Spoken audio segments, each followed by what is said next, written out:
लखनऊ रुक करते हैं। लखनऊ राघवेंद्र, देखिए यूनिवर्सिटी में अभी भी बहस जारी है। इस नए नियम पर रोक लगने के बावजूद बहस जारी है। लखनऊ के छात्र क्या कह रहे हैं, राघवेंद्र? बिल्कुल, देखिए मेरे साथ उत्तर प्रदेश की राजधानी लखनऊ में एक बड़ी टीम मौजूद है। आप देख सकते हैं कि ये देखिए ये लोग यहाँ पर इन मांगों को लेकर के क्या कहेंगे। भाई साहब, आप तो हमको भी इसके अंदर ही ला दिए। चूंकि आप भी समाज के अंग हैं, आप भी 140 करोड़ की जनता में आप भी आते हैं, आप हमारे छोटे भाई हैं। हम आपके माध्यम से सरकार से निवेदन करेंगे कि ये यूसीसी देने आए थे, यूसीसी तो डब्बे में बंद कर दिया और इन्होंने यूजीसी दे दिया। तो हम कहेंगे कि इस यूजीसी काले कानून को तत्काल न्याय हित में, जनहित में आप इसको वापस करें। जैसे कि अभी मुझे ज्ञात हो रहा है कि संशोधित कानून के लिए किसी ने मांग की थी क्या? मेरी अभी यही बात हुई, शासन के किसी उच्चाधिकारी का फोन आया था, तो मैंने कहा श्रीमान जी मान्यवर, आप मुझे उस जब 2012 से ये कानून चल रहे थे तो 2026 में अचानक इस कानून को बदलने की क्या जरूरत पड़ी? तो बोले ऐसी मांग थी। तो हमने कहा मुझे 140 करोड़ में से 2012 कानून लागू रहेगा जी। मेरा यही प्रश्न है कि जब 2012 से चल रहा था और एक भी व्यक्ति ने इस कानून की मांग नहीं किया तो सरकार क्या कहेंगे आप? क्या मांग है? जल्दी बोलिए। भैया ये इसको पूरी तरीके से यूजीसी बोर्ड को पूरी तरह से निरस्त किया जाए। क्या कहना है आपका? मेरा सिर्फ दो बातें कहनी है। मैंने माननीय नरेंद्र मोदी जी जो देश के प्रधानमंत्री मुखिया हैं, ये इस तरह के वैमनस्यता फैलाने वाले कानून जो सरकार ला रही है, ये मान लीजिए अगर हम लोग बिठा सकते तो उनको गिराने में भी समय नहीं लगेगा। तो आप देख सकते हैं अब यहाँ के बाद अब डायरेक्ट क्या कहते हैं कि कोमल के पास चलते हैं और ग्राउंड रिपोर्ट लखनऊ के बाद अब कोमल देंगी कि वहाँ का क्या हाल है। जी बिल्कुल राघवेंद्र, दिल्ली में बात करें तो जिस तरह से एक प्रदर्शन भी देखने को मिल रहा था, और इस वक्त की मेरी मौजूदगी महाराजा अग्रसेन कॉलेज की है जो दिल्ली यूनिवर्सिटी के अधीन है। स्टूडेंट्स भी यहाँ पे नजर आ रहे हैं। सुप्रीम कोर्ट ने देखिए इस पूरे मुद्दे को लेकर के बवाल देखने को मिला, प्रोटेस्ट देखने को मिला। अब सुप्रीम कोर्ट की सुप्रीम सुनवाई हुई, उसमें स्टे लगा दिया है। आप लोग कैसे देख रहे हैं और क्या कौन से क्लास में पढ़ाई कर रहे हो अभी आप? अभी हम लोग फर्स्ट ईयर में हैं और हमारा मानना ये है कि इससे बिल्कुल भी बैलेंस क्रिएट नहीं हो पाएगा। जो गवर्नमेंट सोच रही है कि इस वाले एक्ट से जो सबको इक्वल ला सकते हैं, नहीं, ऐसा नहीं होगा। क्योंकि अगर इसको ग्राउंड लेवल पे हम देखेंगे तो क्या कहते हैं, जैसे कि बहुत सारी चीज़ होती है, दोस्ती यारी होती है, भाईचारा होता है, और उसमें हम ये सब नहीं देखते हैं जनरली। लेकिन अगर इस वाले एक्ट के द्वारा अगर हम ग्राउंड लेवल पे ये सब देखेंगे तो ये बहुत ही डिस्टर्बिंग है स्टूडेंट लोगों के लिए, क्योंकि जो कनेक्शन है वो बिल्कुल भी नहीं हो पाएगा। और जो कम्युनिकेशन गैप है, कास्ट का जो लोग मानते हैं डिस्क्रिमिनेशन, वो और इसको बढ़ावा दे रहा है कहीं ना कहीं, क्योंकि ये बैलेंस बिल्कुल भी नहीं है। चाहे वो जनरल कैटेगरी हो, ST SC कोई भी हो, OBC हो, उसमें बिल्कुल भी बैलेंस ये नहीं कर पाएगा। बैलेंस नहीं कर पा रहा है। ST SC की बात करें, जनरल कैटेगरी की ही हम बात करें तो देखिए आपके कैंपस में सभी होंगे, आप लोग आपस में बातचीत करते होंगे, दोस्त भी होंगे। आप इसका समर्थन कर रही थी, आप इसके विरोध में थी, आपका स्टैंड क्या है? मैं तो यही बोलूँगी कि हटा ही देना चाहिए। जनरल कास्ट वालों के लिए बिल्कुल भी ठीक नहीं है। डिस्क्रिमिनेशन को बढ़ाएगा, ये बिल्कुल भी डिक्रीज नहीं करेगा।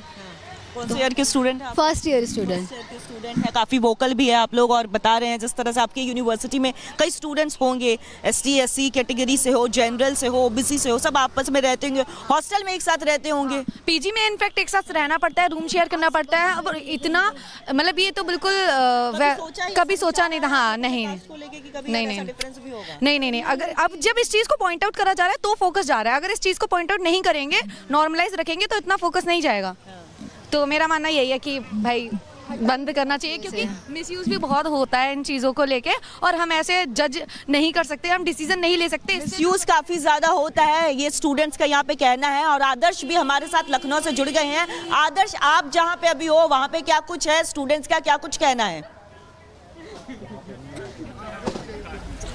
देखिए बिल्कुल, इस वक्त हम लखनऊ यूनिवर्सिटी में मौजूद हैं और लखनऊ यूनिवर्सिटी में बड़ी संख्या में जो स्टूडेंट्स हैं वो लगातार पहले दिन से यूजीसी कानून का विरोध कर रहे थे। और आज जब से सुप्रीम कोर्ट की तरफ से इस बात को लेकर डायरेक्शन आया है, तब से लगातार खुशी का माहौल है। और साथ ही साथ ये स्टूडेंट्स जो हैं लगातार एक दूसरे को ही मिठाई खिला रहे हैं और छात्र एकता जिंदाबाद के नारे भी लगा रहे हैं। बहुत सारे स्टूडेंट्स मौजूद हैं। क्या नाम है आपका? मेरा नाम शिवम सिंह है। शिवम सिंह, ये बताइए कि कैसा लग रहा है एक तरीके से सुप्रीम कोर्ट ने कहीं ना कहीं इस पर रोक लगाई है फिलहाल के लिए? अरे ये हमारी प्रथम चरण की जीत है, अभी आखिरी पायदान बाकी है। जब हम वो भी 19 तारीख को सुप्रीम कोर्ट के कहने पे यूजीसी ये पूरा फरमान वापस लेगी, तब हम जीत का परचम लहराएंगे। अच्छा, ये खुशी आपको बहुत है, मैं देख रहा हूँ पहले टाइम से। क्या कहेंगे बताइए? क्या कहेंगे कि जो कहना था अब तो कहने में मैं कह नहीं सकता हूँ। खुशी अपनी जाहिर करना, मैं शब्द में अपनी खुशी जाहिर ही नहीं कर सकता हूँ, लेकिन सरकार को ये बताना चाहता हूँ कि इसके माध्यम से एक लखनऊ विश्वविद्यालय के छात्रों ने जो आगाज़ किया था ये आज पूरे भारत में वो आगाज़ लपटे उठ गई है। सुप्रीम कोर्ट से जो हम लोगों की वो थी, क्या कहते हैं, आशा थी, उस आशा पे उतर रहे हैं। यही कामना मैं सभी अपने साथियों को कहना चाहता हूँ कि अपनी बहुत बहुत धन्यवाद जो आप लोगों ने इस मुहिम को आगे से आगे बढ़ाया है। क्या कहेंगे आप? देखिए, बहुत बहुत धन्यवाद माननीय उच्चतम न्यायालय का। हम लोग 25 तारीख से लगातार मेहनत कर रहे थे, लोगों से बात कर रहे थे, और 27 तारीख को गर्व का विषय हमारे हम विश्वविद्यालय के छात्रों के लिए है कि लखनऊ विश्वविद्यालय पहला शैक्षणिक संस्थान था जो मुखर होकर के जमीन पर। चलिए आप चलते हैं साहिल के पास और देखते हैं कि आखिर वहाँ पर उनके साथ जो छात्र हैं वो क्या कुछ कह रहे हैं। साहिल। हाँ जी, बिल्कुल। जिस तरीके से यूजीसी के नियमों पे सुप्रीम कोर्ट ने रोक लगाई है, तो यहाँ पे जिस जगह पे मौजूदा छात्र जो है समर्थन करते हुए नजर आ रहे हैं। क्या नाम है आपका? जी, मेरा नाम श्रीमान नारायण त्रिपाठी है, मैं बिहार का हूँ। और जिस तरीके से यूजीसी नियमों पर सुप्रीम कोर्ट ने अगली तारीख तक रोक लगा दी, आप स्टूडेंट हैं ड्यू के, आप क्या सोचते हैं? बिल्कुल सही किया। ये नियम बहुत ही वेग तरीके से लाए गए हैं, इनमें अभी कुछ मतलब अमेंडमेंट्स करने की ज़रूरत है, क्योंकि एक वर्ग को उसमें कंसीडर ही नहीं किया गया है, और जो झूठी शिकायतें हैं वो भी दर्ज कराने पर अगले को कोई भी कार्रवाई नहीं करनी है। इस पर इसमें अभी अमेंडमेंट्स की ज़रूरत है। मैं समझता हूँ ये कि सुप्रीम कोर्ट ने ठीक किया है। तो किस तरीके मतलब समर्थन करते हैं, क्योंकि अभी भी कुछ स्टूडेंट्स जो है इसका विरोध कर रहे थे, लेकिन अब जिस तरीके रोक लगाई है तो कहीं ना कहीं स्टूडेंट्स भी जो है खुश नजर आ रहे हैं। जी, मैं भी खुशी हूँ कि मतलब सरकार ने भी इस सुप्रीम कोर्ट ने भी इसको थोड़ा कंसिडर किया है, वो भी कंसर्न है स्टूडेंट्स के प्रति कि जो भी हायर एजुकेशन लेने के लिए हम कॉलेजेस में आते हैं, इतने कंपटीशन देते हैं, CUT, IIT, JEE जैसे एग्जामिनेशन पास करके जाते हैं हायर इंस्टीट्यूशंस में, तो हम क्या इसीलिए जाते हैं कि हमारे साथ भेदभाव हो? हम इसीलिए तो नहीं जाते ना। तो एक जो सामान्य वर्ग है उसको कंसिडर करना है कि नहीं करना है, ये UGC कौन होती है डिसाइड करने वाली? पहली बात। दूसरी बात कि वो है भी तो सबको करे, सबको इंक्लूड करे, एक्सक्लूड करके ना चले ना, सबको एक इंक्लूजन में लेके चले। बिल्कुल। इस खबर पे हमारे साथ सुमित भी बने हुए हैं। सुमित, इस पूरे मामले में और क्या अपडेट है आपके पास?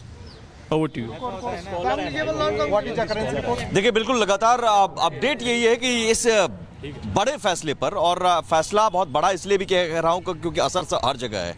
दिल्ली यूनिवर्सिटी में मैं खड़ा हूँ, यहाँ पर असर ये है कि जश्न भी है, और जो इस एक्ट के समर्थन में, जो इस रेगुलेशन के समर्थक में थे, वो ज़रूर आ रहे हैं सामने से अपनी बात रखने के लिए। दोनों पक्ष हैं और एक हेल्दी डिबेट भी हो रहा है। लेकिन कुछ देर पहले मिठाई बांटी जा रही थी, कुछ लोग मिठाई बांट रहे थे इस फैसले की खुशी में, लेकिन आप लोग कह रहे हैं कि ये रहना चाहिए। बिल्कुल सर, ये रहना चाहिए। डिस्क्रिमिनेशन हो रहा है, और ये कोई ऐसी बात नहीं है, कोई गवर्नमेंट ने हमें कोई गिफ्ट नहीं दिया। सुप्रीम कोर्ट ने जो कहा दुरुपयोग हो सकता है, आप मानते हैं दुरुपयोग हो सकता है? सर, ये कोई भी लॉ बनता है तो लॉ जो है it's a matter of interpretation.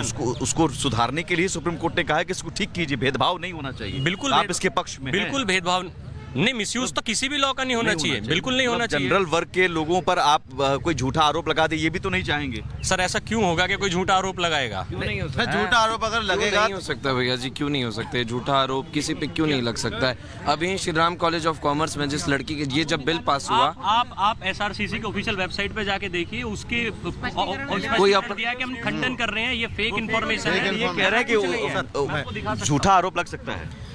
देखिए, मिस यूज किसी भी हो सकता है, किसी भी चीज का यूज होता है, हर चीज का। बिल्कुल, तो वो नहीं होना चाहिए ना, उस पर तो आप लोग एक पक्ष में है ना, उस पर तो आप लोग एक पक्ष में है ना। डिस्क्रिमिनेशन नहीं होना चाहिए, लेकिन किसी एक वर्ग को आप ऐसा तो नहीं कि कटघरे में खड़ा कर देंगे, ये भी तो नहीं। मैं कुछ पॉइंट्स, हाँ जी, मैं 3 पॉइंट्स रखना चाहता हूँ। सबसे पहला, सेक्शन 3C में कहीं पे भी मेंशन नहीं किया गया कि जनरल कास्ट के लोग के अगेंस्ट डिस्क्रिमिनेशन नहीं होगा। जब आप ऑब्जेक्टिव में मेंशन कर रहे हैं कि जनरल कास्ट के अंडर सुप्रीम कोर्ट ने रोक लगाई है और कहा है कि 19 मार्च तक जवाब देना होगा यूजीसी को, और एक कमेटी बनाने की बात कही गई है। इस बड़ी खबर पर लगातार हम बने हुए हैं। छात्रों की राय अलग अलग शहरों से, अलग अलग यूनिवर्सिटी से हम आप तक पहुंचा रहे हैं, और एक नई बहस भी छिड़ गई है। अब नेताओं को तय करना होगा कि इसे यहीं कैसे खत्म किया जाए, डिस्क्रिमिनेशन भी ना हो।